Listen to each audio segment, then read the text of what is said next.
Hello YouTube, Marielle here. Um, Someone left a video recommendation for me in the comment section, and I went and I took a look.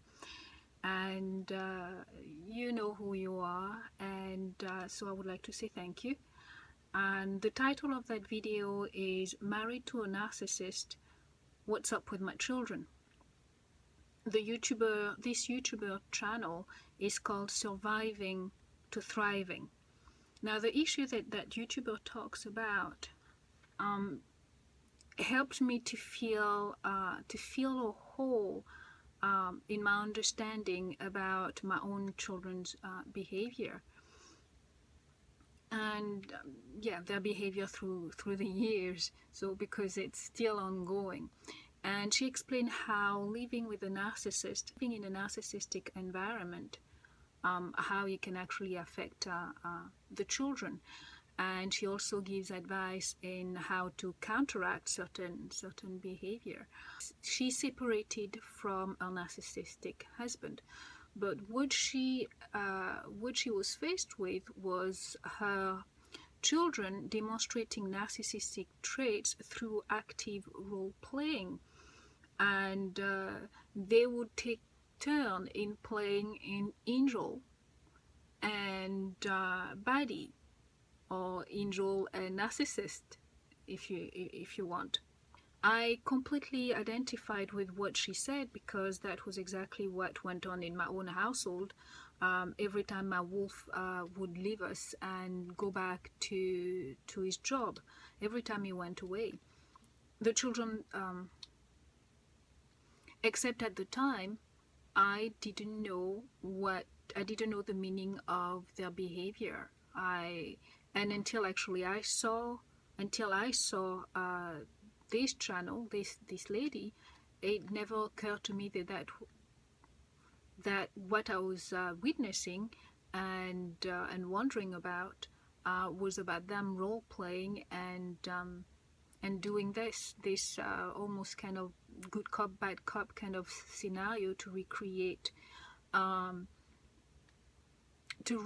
what they're used to, the chaos that they're used to. Because sometimes when the children are too used to certain things, they can't help it but recreate that through what they do. And and the kids themselves can literally raise hell in the home for no apparent reason, even when the narcissistic parent is not around. In my case, every single time my husband would come back, I had the additional problem. I had an additional issue to deal with, which is that because my wolf wasn't always around, so every time he came back, he would disrupt completely our routine. And then when he was when he came back, it not only did he disrupt our routine, but also he would actively set the kids up to misbehave, so that I would get upset at them and them at me. And which meant that by the time he left, I was left like feeling like by the time he left, I always felt like I was left to deal with children whose energy and attitudes were completely off, and they really felt like little Tasmanian devils almost, that tried to wrangle and get them to settle again.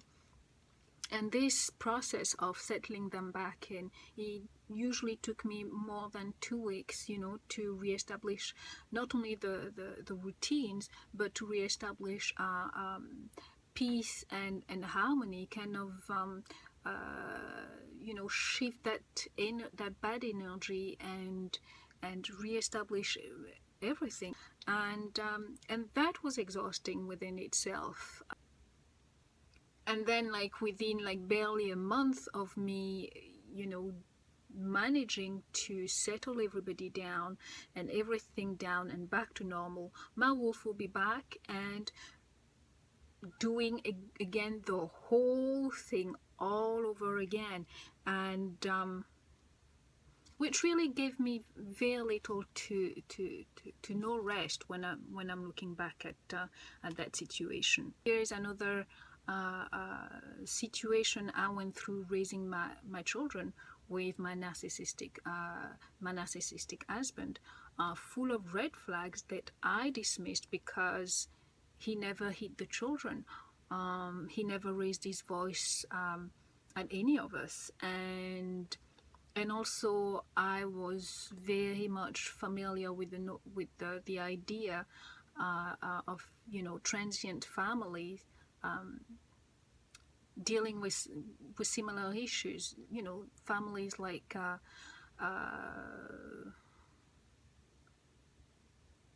military families.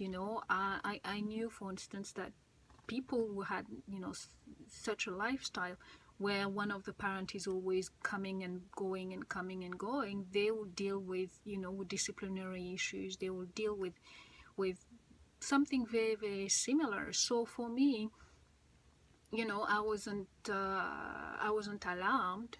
Now I know it's red flags, but at the time I wasn't alarmed. I just thought that basically it's a case of, I was so grateful that he would even actually take the time to do anything with the children and pay attention to the children, that I didn't want to get in the way of that. So I would just choose to concentrate on fixing everything when the children, when I was left alone with the children, when there was just the three of us.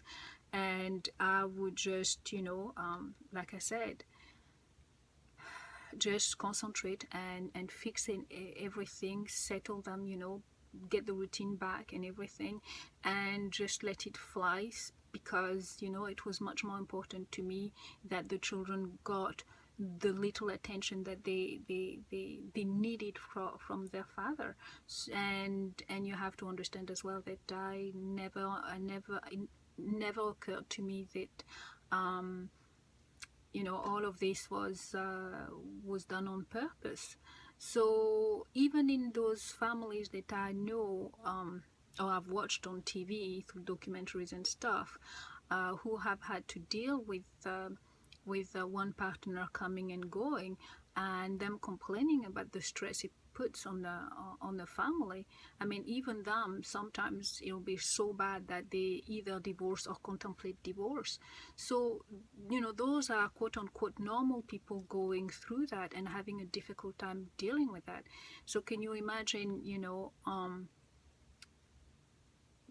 this situation not actually being accidental, but actually designed and organized and with the sole intention of dividing and conquering? It's just it really just add another level of stress, really. It adds another level of stress and sadness, really, to the whole situation. So when that YouTuber it really explained the situation, it really clicked in my head, because that is definitely now I can see this is definitely what's been happening with my children. The most evident and persistent thing that they've done until actually when my son left our home for university, at 18, will be one of them would actually start a bad habit, or will develop a bad habit thanks to their narcissistic father. And it would take me what seemed like forever to put a stop to it. And when finally I managed to convince the offending party to stop doing whatever they were doing, well, guess what? The other child would start that same behavior. And this is something they've done since they were like 8, 9 or something like that from my recollection. It's almost as if it's a case of one will start something, and then if they got tired, then the other one will pick up the torch and carry on forward. It was this cycle of mayhem that even when my wolf wasn't around, the kids themselves would carry on, and keeping me constantly on my toes. Because I do remember even asking them at the time, why do you kids do that? Why is it that every single time I get one of you to start, then the other one start? What's wrong with you people?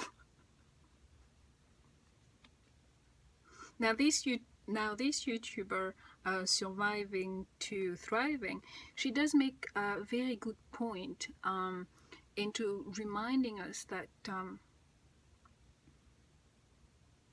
that children in such relationships are being abused too. No matter what they do, those kids are being abused too. And this is easy for me to see, because I mean, it's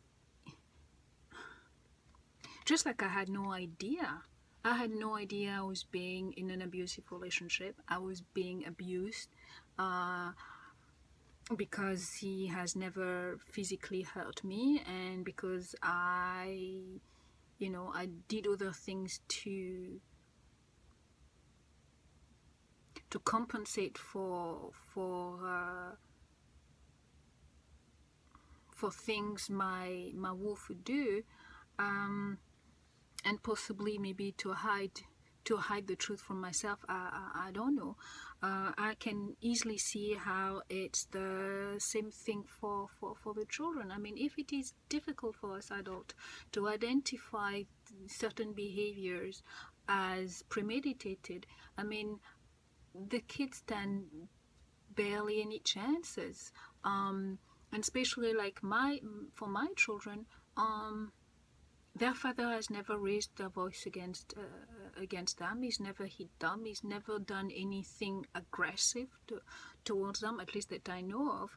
And what he actually does is that he actually abuses them through seducing them, by giving them just about anything that they want, and helping them to break boundaries and rules, which for the child, it's like he's God, and he's super cool, and he's this for them, in their eyes, their father is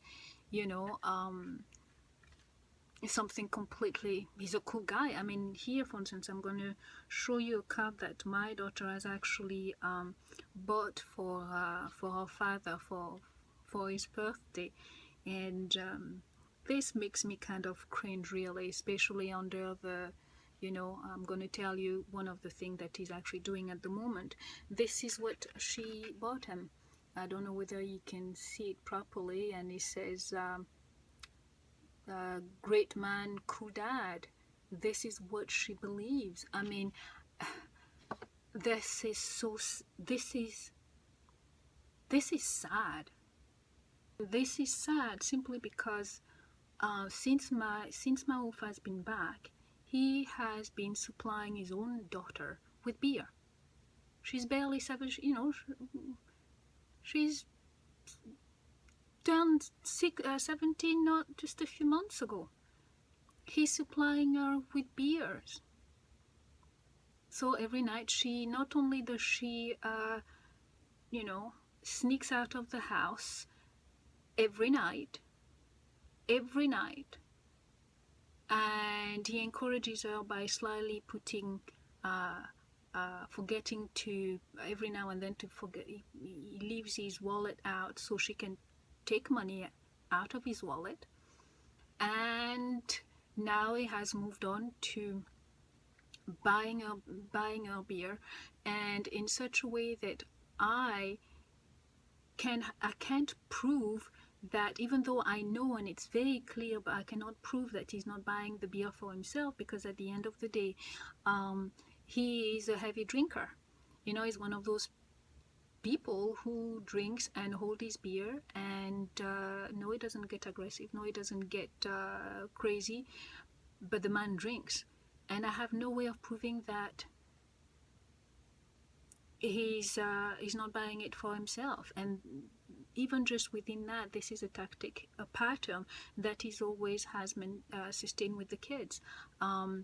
Buying things, doing exactly that, buying something that he knows, that buying something, pretending to buy something for himself when actually it's for the children, knowing fully well that I do not want the kids either to get into that habit or to use that, or to do whatever that thing is, and by putting me in a position of helplessness that I can't prove anything, even though I know, and I go into the child's bedroom and I can see the remains of things. And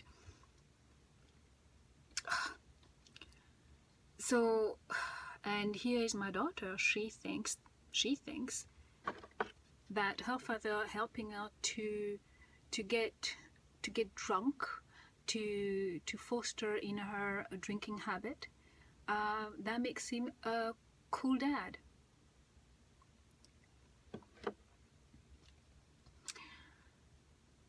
But anyway, to come back to what that YouTuber said about the children themselves raising hell in the household, even after the narcissistic parent has left the home, it kind of made me think as well of something else. I think it is a very important subject. I don't think I've come across anything mentioning that. I'm wondering whether the children sometimes choose to behave badly. Like I said, before, raise hell in the household when the narcissistic parent is not around. I am wondering whether they do that out of trying to feel the connection with their parent, with their gone parent or the missing parent. Yes, because they've already been raised in that environment, so they're used to it. But whatever you're used to, sometimes even if it is bad and it's suddenly taken away, you don't quite feel well. You feel like something is missing. So what if those children are going through that? I can't help wonder if this is a serious side effect, kids raised with narcissists go through. In my case, for instance, I know for sure that my wolf never connected properly and in a normal fashion with our children. And I know, and now I understand the whole dynamic, or I understand what went on behind my back, that the only kind of connection, if I wasn't around, the only connection that he actually provided to those kids was to groom them to misbehave, to groom them to triangulate, to groom them to misbehave and triangulate them with me. And that's the only time their father paid attention to them. Or if the children was dissatisfied with something, about something I most probably would have refused to indulge them in, and they would complain to him, I am sure that he would use that to make them even more angry about me, to do those kind of things, so, and the kids thinking that their dad is listening to them and is understanding them, help them to connect and bond. This is the only way they felt connected to their dad and had that precious time with their dad, which is to either criticize me or to leave me out of the loop whenever things will happen. You know, the three of them get together and they'll start talking about something, and if I came, everybody just, you know, keep their mouth shut and they all look at me. Or, you know, this kind of really strange behavior. This is the only time those kids most probably felt a connection with their dad, that they had something in common, that they had something they could do together. And when you take that into consideration, you know, if the dad hasn't been particularly violent and aggressive towards the kids, they will miss that. So if the adult, that narcissistic adult, is out of their life, they will want to recreate that that energy, that space, so that they can remember in their own head that, you know, of the love that they feel towards their dad. I hope I make sense, but I'm starting to think that's probably what's happening, and most certainly with me. Loving and dealing with a narcissistic personality always leaves you hungry for their attention, hungry for their love, hungry for, you know, what they purposefully deny you. And when you love them, you don't have much choice but to run after this, you know, accept without questioning what they actually deign to give you. And none of us, I don't, otherwise, you know, I will not be, you know, making those videos, and so many others, is that none of us are ever in a clear state of mind to clearly see that what actually that narcissist is giving us. It's either a rope long enough so we can hang ourselves, or that we are being groomed to feed the monster that all of them have inside of them, or that we are being groomed into flying monkeys. It's all of those things are always to self-serve them, and none of us are ever in a situation to see that clearly, but only well after the fact. So, like, for me, it's too late for my children. They're fully grown. They're, well, kind of, well, you know what I mean, being 19 and 17. They're grown now, and possibly they are set in their ways of showing love and solidarity to their father by destroying themselves, by rejecting everything that I've taught them and rejecting everything that I stand for, because I think they suspect this is what is pleasing to their father. Now, whether they do it consciously or unconsciously, I don't know. I guess I'll find out many years from now.